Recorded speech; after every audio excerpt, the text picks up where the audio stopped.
আজ দুপুরে খাবারগুলো সবগুলোই ছিল অনেক বেশি স্পেশাল। না, এখানে কোনো মাংস বা পোলাও নেই, শুধুমাত্র ভর্তা ভাজি এইসবই ছিল। কিন্তু এগুলোই অনেক বেশি স্পেশাল। আমি মনে করি যে খাবারে তৃপ্তি পাওয়া যায় সেটাই সব থেকে মজার খাবার। তো আমি আজকে শেয়ার করব কি কি ছিল আজকের মেনুতে। প্রথমে ছিল টমেটো ভর্তা।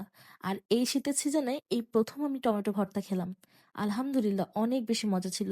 তো এরপরে ছিল কালো জিরা ভর্তা, যেটা আমি পানি দিয়ে গিলে খেয়েছি, কারণ আমি খেতে পারি না কালো জিরা ভর্তা। তো তারপরে নিয়েছিলাম এই শিম ভর্তা। আর আজকের শিমগুলোতে অনেকগুলো বড় বড় বীজ ছিল, যেটা আমার খুবই মজা লেগেছে। এরপর ছিল শুটকি ভর্তা, যেটা আমার সব থেকে পছন্দের একটা ভর্তা।